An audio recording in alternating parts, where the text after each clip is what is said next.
जन्माष्टमी 2025 की आप सभी को हार्दिक शुभकामनाएं। भक्तों, जन्माष्टमी भगवान श्री कृष्ण के जन्मोत्सव के रूप में पूरे भारत और विश्व भर में हर्षोल्लास से मनाई जाती है। यह दिन धर्म, भक्ति, प्रेम और नीति के प्रतीक श्री कृष्ण की लीला को स्मरण करने का पर्व है। प्रिया, भगवान श्री कृष्ण का जन्मदिन बस कुछ ही दिनों में आने वाला है, जिसे हम सभी जन्माष्टमी के रूप में बड़े हर्ष उल्लास के साथ मनाते हैं। उत्तर भारत और कई स्थानों में जन्माष्टमी का पर्व प्रत्येक वर्ष भद्रा मास के कृष्ण पक्ष की अष्टमी तिथि को मनाया जाता है। महाराष्ट्र, गुजरात और दक्षिण भारत के कुछ राज्यों में यह श्रावण मास की अष्टमी के दिन आता है, लेकिन इस बार जन्माष्टमी 2 दिन आ रही है। इस विषय में बहुत जगह कंफ्यूजन की स्थिति बनी हुई है कि आखिर जन्माष्टमी किस दिन है, 15 या 16 अगस्त। तो आज हम इस वीडियो में इसी कंफ्यूजन को दूर करने वाले हैं।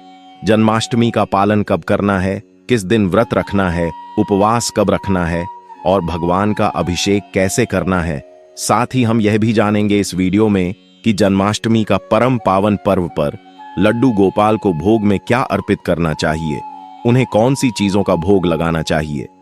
भक्तों, इन सभी प्रश्नों के उत्तर आज हम इस वीडियो में जानेंगे, तो अंत तक इस वीडियो को अवश्य सुनिएगा। तो चलिए आज हमें यह वीडियो प्रारंभ करते हैं। साथ ही बैठो। इस जानकारी को जानने से पहले हम आपको एक छोटी सी कथा के माध्यम से बता देते हैं कि श्री कृष्ण का जन्म कैसे हुआ और उनको लड्डू गोपाल की उपाधि क्यों मिली, और साथ ही यह भी जानेंगे कि उनको श्री कृष्ण क्यों कहा जाता है। श्री कृष्ण जन्म कथा का आरंभ मथुरा के राजा उग्रसेन के पुत्र कंस ने बलपूर्वक सत्ता हथिया ली। अपनी बहन देवकी का विवाह यदुवंशी राजकुमार वासुदेव से करवाया।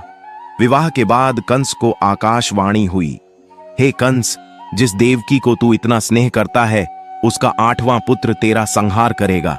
कंस भयभीत हो गया और देवकी वासुदेव को कारागृह में बंद कर दिया। जैसे जैसे देवकी के बच्चे जन्मे, कंस ने एक एक करके सभी को मार डाला। 8वां पुत्र श्री कृष्ण का जन्म जैसे ही अष्टमी की रात, आधी रात को कृष्ण का जन्म हुआ, चमत्कारिक रूप से जेल के दरवाजे खुल गए, पहरेदार सो गए, वासुदेव के पैरों की बेड़ियां टूट गईं। वासुदेव ने बालक को एक टोकरी में रखा और यमुना नदी पार करके गोकुल पहुंच गए। वहां नंद बाबा और यशोदा के घर में जन्मी कन्या को लेकर वापस लौटे। कंस उस कन्या को भी मारना चाहता था, परंतु वह कन्या आकाश में उड़कर देवी का रूप लेकर बोली, हे मूर्ख, तुझे मारने वाला तो कहीं और जन्म ले चुका है। जन्माष्टमी का मुहूर्त हिंदू पंचांग के अनुसार भाद्रपद या श्रावण मास के कृष्ण पक्ष की अष्टमी तिथि इस बार 15 अगस्त 2025 शुक्रवार के दिन रात को 11:79 से आरंभ हो रही है और 16 अगस्त 2025 शनिवार के दिन रात 9:24 पर समाप्त हो रही है। अब देखिए, भगवान श्री कृष्ण का जन्म तो भाद्रपद मास में कृष्ण पक्ष में अष्टमी रोहिणी नक्षत्र के दिन रात्रि 12 हमेन हुआ था, और इसलिए जन्माष्टमी के दिन निश्चित मुहूर्त में भगवान श्री कृष्ण का पूजन किया जाता है, उनका अभिषेक किया जाता है। और इस दिन नियम के अनुसार अगर देखा जाए तो 15 अगस्त 2025 के दिन अष्टमी के साथ साथ निश्चित रूप मुहूर्त हमें प्राप्त हो रहा है। इसलिए कई जगह पर 15 के दिन जन्माष्टमी का पर्व मनाया जा रहा है। लेकिन अगर कुटिया तिथि के अनुसार देखा जाए तो 16 अगस्त को अष्टमी होने के कारण 16 अगस्त के दिन जन्माष्टमी का पर्व मनाया जाएगा। तो इस वजह से इस बार 15 अगस्त और 16 अगस्त 2025 यह दोनों प्रतीति जन्माष्टमी का पर्व अलग अलग स्थान पर अलग अलग रीति के अनुसार मनाया जाएगा। आप अपने स्थानीय पारिवारिक और परंपराओं के अनुसार इस पर्व को मना सकते हैं, और वैश्विक परंपराओं के अनुसार देखा जाए तो इस जन्माष्टमी पर्व का पालन करेंगे तो 16 अगस्त 2025 शनिवार के दिन जन्माष्टमी की तिथि पड़ रही है। तो चलिए भक्तों, अब हम दोनों के शुभ मुहूर्त के विषय के अनुसार भी देखते हैं। जो लोग 15 अगस्त को जन्माष्टमी का पर्व मना रहे हैं, उनके लिए भगवान श्री कृष्ण की पूजा आराधना का रात्रि का निषेध। कल का समय रहेगा 15 अगस्त की रात्रि में 12:04 से लेकर 12 से 47 के बीच में, और इस प्रकार से पूजा के लिए 43 की अवधि मिल रही है। 15 अगस्त के दिन ब्रह्म मुहूर्त का समय सुबह 4:24 से लेकर 5 और 7 के बीच में प्रातःकालीन पूजा करने का समय रहेगा। सुबह 4:42 से लेकर 5:50 के बीच में इस दिन सूर्योदय होगा और 5:50 पर सूर्यास्त का समय रहेगा। शाम 7 होम इस दिन अभिजीत मुहूर्त को दोपहर 11:49 से लेकर 12:52 तक का है और विजय मुहूर्त 237 से लेकर 233 के बीच। संज्ञा काल में भगवान श्री कृष्ण की पूजा के लिए शुभ मुहूर्त मिल रहा है। शाम 7:60 से लेकर 8 बजे के बीच इस दिन विशेष सर्वार्थ सिद्धि योग भी बन रहा है। वहीं शुरू होगा भाई सुबह 5:50 से लेकर 7:86 के बीच में रवि योग भी इसी कल के अंदर रहेगा। तो चलिए, आप 16 अगस्त को जन्माष्टमी पर मना रहे हैं, उनके लिए 16 अगस्त 2025 शनिवार के दिन प्रातः ब्रह्म मुहूर्त का समय रहेगा। सुबह 4:24 से लेकर 5:07 के बीच प्रातःकालीन पूजा करने का और भगवान श्री कृष्ण का अभिषेक करने का समय रहेगा। सुबह 4:40 से लेकर 5:51 के बीच इस दिन सूर्य उदय का समय सुबह 5:51 पर और सूरज तक होगा 5:79 पर। इस दिन अभिजीत मुहूर्त दोपहर 11:82 से लेकर 12:51 तक रहेगा और विजय मुहूर्त दोपहर 2:87 से लेकर 2:37 के बीच में सान्या काल में भगवान श्री कृष्ण की पूजा करने का शुभ मुहूर्त रहेगा। शाम 6:29 से लेकर 8:05 के बीच में इस दिन सर्वार्थ योग रहेगा। सुबह 4:40 से लेकर 5:11 तक इस दिन अमृत सिद्धि योग भी बन रहा है और भाई भी इसी समय के दौरान रहेगा। चलिए अब जानते हैं जन्माष्टमी व्रत का पारण।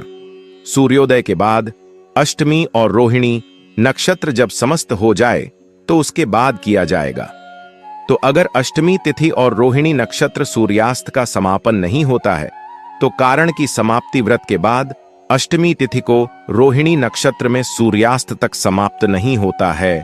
श्री कृष्ण का जन्म द्वापर युग में भाद्रपद माह की कृष्ण पक्ष की अष्टमी तिथि को हुआ था। यह पर्व रात्रि के 12 बजे मनाया जाता है क्योंकि श्री कृष्ण का जन्म निशिता काल में हुआ था। चलिए भक्तों, अब जानते हैं जन्माष्टमी व्रत की तैयारी आपको कैसे करनी है, क्या नियम रहने वाले हैं। जन्माष्टमी व्रत की तैयारी और नियम। व्रत प्रारंभ से पहले की तैयारी। शुद्ध स्नान करें, व्रत का संकल्प लें। मैं श्री कृष्ण जन्माष्टमी व्रत का पालन करूंगी। घर के मंदिर को सजाएं। आप अपने घर के मंदिर में लाइटिंग वगैरह लगा सकते हैं। अच्छी तरीके से सजावट कर ले। झूला, माखन मिश्री, तुलसी पत्र की व्यवस्था करें। भक्तों, आपको जन्माष्टमी के दिन लड्डू गोपाल के लिए झूला की व्यवस्था जरूरी करना है। यानी जो झूला होता है उसको अच्छी तरीके से सजा ले और उनको झूले पर अवश्य ही झुलाई श्री कृष्ण की बाल रूप मूर्ति रखें। श्री कृष्णा के बाल स्वरूप को अच्छी तरीके से सजा। तो सबसे पहले आपको क्या करना है, बाजार से पहले ही खरीद कर रख लेना है लड्डू गोपाल की जो भी चीज होती हैं उनको, जैसे कि छोटी सी बांसुरी, मुकुट, नए वस्त्र और पगड़ी भी आप ले सकते हैं। जो भी आपको लेना है मार्केट में यह पहले ही अवेलेबल हो जाता है, तो आप पहले ही इनको सबको खरीद कर रख लें और जन्माष्टमी के दिन इन सभी से लड्डू गोपाल का सिंगर करें। तुम अब तो यही लड्डू गोपाल से संबंधित जानकारी का व्रत के प्रमुख नियम वगैरह भी जान लेते हैं कि व्रत के नियम क्या रहने वाले हैं, नियम के दौरान हमें क्या करना चाहिए और क्या नियमों का पालन करना चाहिए। क्योंकि जन्माष्टमी कैसा व्रत होता है जिसे लड्डू गोपाल के लिए रखा जाता है। वैसे तो लड्डू गोपाल को अपने बच्चों की तरह ही हर महिला पुरुष लालन पालन करते हैं, तो आपको विशेष कारण बातों का भी ध्यान रखना है। व्रत के मुख्य नियम: एकादशी की रात्रि से ही संयम रखना। उत्तम अष्टमी के दिन फलाहार करें। क्रोध, झूठ, आलस्य, विवाद से बचें। दिन भर AUM नमो भगवते वासुदेवाय मंत्र का जाप करें। रात्रि में श्री कृष्ण जन्म के समय पूजन करें। चलिए वक्त अब आपको बता देते हैं कि आपको श्री कृष्ण के जन्म का पूजन कैसे करना है और उनके जन्मदिन आपको कैसा मानना है। पूरी संपूर्ण पूजा विधि भी जान लेते हैं भक्तों। यह पूजन कोई भी व्यक्ति कर सकता है, जरूरी नहीं कि जिसने व्रत रखा है वही इस पूजन को कर सकता है। तो सबसे पहले आपको क्या करना है, चौकी लगाना है। लड्डू गोपाल की जो चौकी है वह लगानी है। जन्माष्टमी पर लड्डू गोपाल की पूजा कैसे करें, यह एक बहुत पवित्र और शुभ कार्य है। इस दिन भगवान श्री कृष्ण के बाल रूप लड्डू गोपाल की विशेष पूजा की जाती है। नीचे पूरी पूजा विधि सरल भाषा में बताई गई है ताकि आप घर पर ही लड्डू गोपाल को खुशी खुशी झूला झुला सकें और उनका आशीर्वाद पा सकें। जन्माष्टमी पर लड्डू गोपाल की पूजा विधि।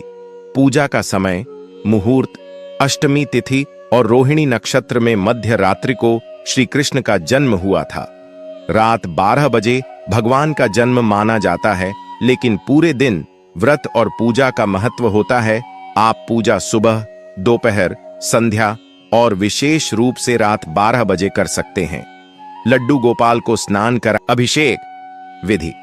स्नान की सामग्री: गंगाजल, दूध, दही, घी, शहद, शक्कर, पंचामृत। अब तो आपको इन्हीं 5 चीजों से लड्डू गोपाल जी को स्नान करना है। साथ ही भक्तों, अगर हो सके तो भी जो होता है वह देसी घी का ही आप प्रयोग करें, और जो दूध होता है वह गाय का हो तो वह अति उत्तम होगा। आप गाय का दूध प्रयोग में ले सकते हैं। अगर गाय का दूध ना हो तो आप और भी भैंस का वगैरह ले सकते हैं, परंतु अगर गाय का होगा तो वह ज्यादा सही माना जाएगा। स्नान करने के बाद सांप जल से उनको स्नान कारण, साथ ही उसे साफ जल में थोड़ा सा गंगा जल अवश्य डालें, और उसके बाद स्नान कारण। अब उसके बाद कोई छोटा सा वस्त्र लेकर उनके शरीर को अच्छी तरीके से साफ कर ले, पानी को अच्छी तरीके से सिख ले और उनको चौकी पर विराजमान कर दें। अब उसके बाद हम आपको विधि बताएंगे कि किस विधि से आपको आगे पूजा करनी है। अब नई वस्त्र पहनाएं। पीले रंग के वस्त्र शुभ माने जाते हैं। कहा जाता है कि कान्हा जी को पीला रंग बेहद पसंद है, तो आप उनकी मनपसंद कॉलर के कपड़े पहन सकती हैं। पीले रंग के वस्त्र पहने तो वह अति उत्तम होगा। अब उसके बाद उनको गहने पहने हैं। जो भी उनका श्रृंगार होता है वह श्रृंगार करें, जैसे कि मुकुट, बांसुरी, मोर पंख आदि से श्रृंगार करें और उनको बांसुरी जरूर अर्पित करें। साथ ही भक्तों, इस दिन लड्डू गोपाल जी के लिए उनका जो मनपसंद सिंगर है वह है बांसुरी, तो वह अवश्य ही जरूर लाएं। पूजा स्थान तैयार करें। एक लकड़ी का झूला या पालना सजाएं। झूले में साफ कपड़ा बिछाएं और लड्डू गोपाल को बैठाएं। झूले को फूलों, बंधनवार, रंगोली, लाइट्स से सजाएं। पास में दीपक, धूप, नैवेद्य, फूल, तुलसी पत्र आदि रखें। पूजन विधि: पूजन सामग्री: रोली, चावल, फूल, धूप, दीप, घी का दीपक, कपूर फल, माखन, मिश्री, पंजीरी, पंचामृत, तुलसी पत्र जरूर अर्पित करें। विधि: दीप जलाएं और हाथ जोड़कर भगवान को प्रणाम करें। एयूएम नमो भगवते वासुदेवाय मंत्र का जाप करें। लड्डू गोपाल को चंदन, रोली, चावल, फूल अर्पित करें। धूप और दीपक दिखाएं। तुलसी पत्र अर्पित करें। तुलसी बिना भोग अधूरा माना जाता है। माखन, मिश्री, फल, पंजीरी का भोग लगाएं। आरती करें। एयूएम जय कन्हैया लाल की या आरती कुंज बिहारी की गाएं। अंत में घर में जितने भी सदस्य हैं वह लड्डू गोपाल को बारी बारी से झूला झूला और अपनी मनोकामना को बोला, तो लड्डू गोपाल इस तरह से सभी के ऊपर अपनी कृपा बरसाएंगे और आपकी मनोकामना शीघ्र ही पूर्ण करेंगे। व्रत नियम और भोग क्या दें? व्रत में क्या खाएं? व्रती दिन भर फलाहार करें। फल, दूध, मखाना, साबूदाना, लौकी की सब्जी, सिंघाड़े, कुत्तू के आटे का हलवा या पराठा, नमक की जगह सेंधा नमक का प्रयोग करें। भगवान को क्या भोग लगाएं? माखन, मिश्री, पंजीरी, दूध, फल, पंचामृत, घर में बने 56 भोग या जितना संभव हो उतना भोग अर्पण करें। भजन कीर्तन और झूला: संध्या समय घर में भजन कीर्तन करें। कन्हैया की बंसी बाजे, यशोदा का नंदलाला जैसे भजन गाएं। लड्डू गोपाल को झूला झुलाएं जैसे मां यशोदा झुलाती थीं। रात्रि 12 बजे विशेष पूजा करें। ठीक 12 बजे श्री कृष्ण का जन्म होता है। शंख बजाएं, घंटी बजाएं। लड्डू गोपाल को झूले में रखें और झूला झुलाएं। आरती करें, मंत्र जाप करें और भोग अर्पण करें। विशेष मंत्र: बीज मंत्र एयूएम नमो भगवते वासुदेवाय, कृष्णाष्टक या गोपाल संहिता भी पढ़ सकते हैं। जन्माष्टमी पर ध्यान रखने योग्य बातें: शुद्धता बनाए रखें। तुलसी पत्र अवश्य अर्पित करें। व्रत करने वाले झूठ, क्रोध, तामसिक भोजन से बचें। प्याज, लहसुन और अनाज से परहेज करें। निर्जल व्रत वालों के लिए रात 12 बजे तक व्रत रखें, फिर भोग लगाकर पारण करें। इसके बाद वक्त तो अब हम जानेंगे कि हमें जन्माष्टमी व्रत में क्या खाना चाहिए और क्या नहीं खाना चाहिए। ऐसी वह कौन सी चीज है जिसे खाने से भगवान श्री कृष्ण बहुत ही ज्यादा प्रसन्न होते हैं, और ऐसी वह कौन सी चीज है जिसे खाने से हमारा व्रत टूट जाता है। तो आपको इन्हें विशेष बातों का ध्यान अवश्य ही रखना है। तो सबसे पहले जानेंगे कि हम क्या खा सकते हैं। तो सबसे पहले हम देखेंगे फलाहार आने की फल और सुख मनों में आप क्या खा सकते हैं। जैसे कि आप कैलाश से पपीता, अंगूर, अनार, नाशपाती आदि खा सकते हैं। यह व्रत के दौरान उपवास में शुद्ध माना जाता है। नारियल पानी भी आप पी सकते हैं। नारियल की गिरी या फिर किशमिश, बादाम, काजू, अखरोट, मखाना आदि भी आप ड्राई फूड में खा सकते हैं। इसके बाद साबूदाना और कुतुब से बनी चीज भी आप खा सकते हैं, जो कि साबूदाने की खिचड़ी आप बना सकते हैं आलू के साथ मिक्स कर और उसके बाद साबूदाना जो बड़ा होता है आप वह बनाकर भी खा सकते हैं। कुत्तू के आटे के जो पूरी परते होते हैं वह भी आप बनाकर खा सकते हैं। सिंघाड़े के आटे के पराठे वगैरह पूरी बनाकर भी आप खा सकते हैं। यह भी व्रत में शुद्ध माना जाता है। इसके बाद दूध से बने पदार्थ भी आप खा सकते हैं, जैसे कि दूध, दही, लस्सी, मध। ये सभी आप कैसे खा सकते हैं? कहा जाता है कि श्री कृष्ण को भी यह प्रिय है, इसलिए आप इस अभी खा सकते हैं। श्री कृष्ण को प्रिय माखन, पनीर, मावा, खीर, साबूदाना, मखाना आदि से बनी चीज भी आप खा सकते हैं। व्रत में मिठाइयां भी आपको बता देते कि आप कौन कौन सी मिठाई है वह खा सकते हैं। कई लोगों के हर रक्षाबंधन से बनी मिठाइयां भी रखी होती हैं, तो उन सब का मन भी करता है कि हम भी मिठाई खा ली, परंतु उनका यह झांत नहीं होता है कि हम कौन सी मिठाई खाएं और कौन सी नहीं खाएं। तो वह भी हम आपको बता देते हैं। जैसे कि लौकी से बनी बर्फी आप व्रत में खा सकते हैं और नारियल से बनी बर्फी भी आप खा सकते हैं। मखाने की खीर भी आप खा सकते हैं। पोहा की जो बर्फी होती है वह भी आप खा सकते हैं। साबूदाने की खीर है वह भी आप खा सकते हैं। व्रत में उपयोग होने वाला नमक से बनी चीजों के बारे में भी थोड़ा सा जान लेते हैं, क्योंकि कुछ लोगों को ऐसा लगता है कि हम चटपटा कुछ अलग से खा लें, मीठा उनसे खाता नहीं है। तो चटपटा भी आपके यहाँ पर बता देते हैं कि आप कौन सी चीज हैं जिन्हें आप चटपटा बनाकर खा सकते हैं। तो इसके दौरान आपको क्या करना है?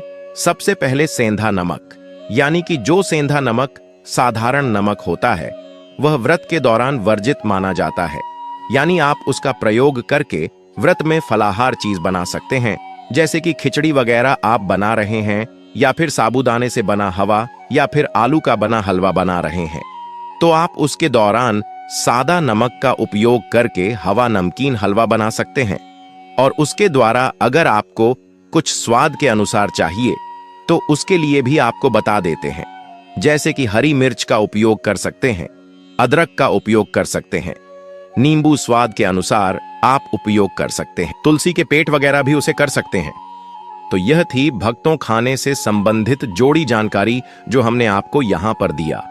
और एक और विशेष बात याद रखें कि जब भी आप इन चीजों को फलाहार के दौरान खाएं या फिर फलाहार के दौरान उपवास में खा रहे हैं तो आपको पहले लड्डू गोपाल को भोग लगाना है। आप जो भी चीज बनाएं घर में उसको पहले लड्डू गोपाल को चढ़ाएं और उसके बाद खुद खाएं।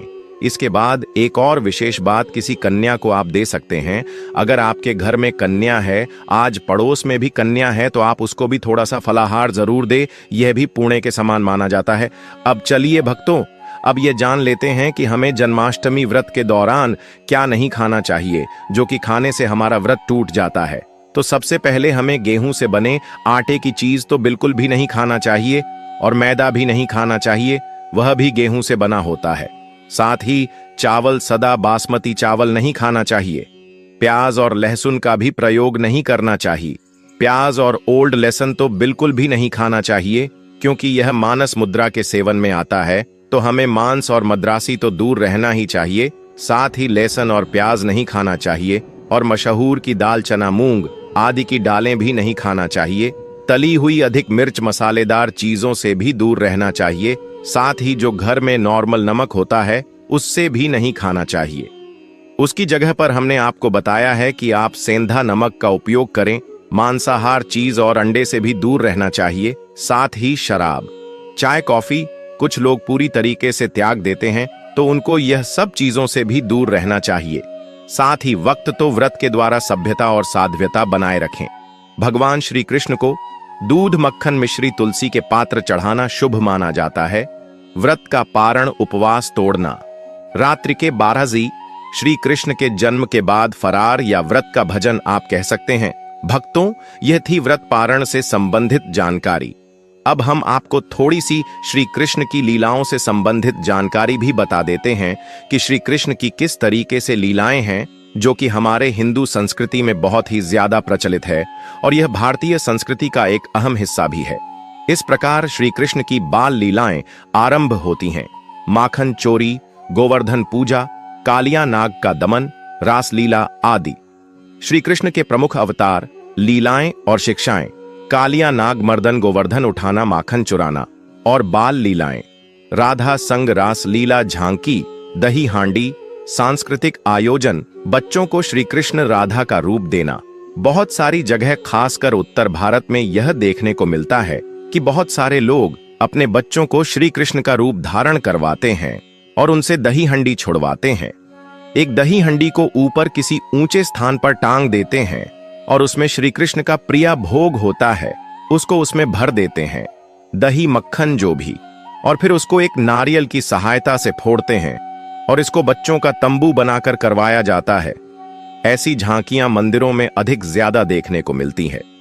मंदिरों में बाल लीलाओं की झांकी सजाना, दही हांडी फोड़ प्रतियोगिता, रासलीला, कीर्तन, भजन, संध्या प्रसाद वितरण और भंडारे जन्माष्टमी न केवल उत्सव है बल्कि जीवन को नया दृष्टिकोण देने वाला पर्व भी है। आइए इस जन्माष्टमी पर श्री कृष्ण को अपने मन में जन्म दें। साथ ही भक्तों, श्री कृष्ण भगवान जी के लिए वीडियो को लाइक जरूर करें। तो आपको हमारे द्वारा दी गई है जानकारी कैसी लगी कमेंट बॉक्स में जरूर बताएं। और अगर अभी तक आपने जय श्री कृष्ण कमेंट बॉक्स में ना लिखा हो तो जरूर रखें। धन्यवाद।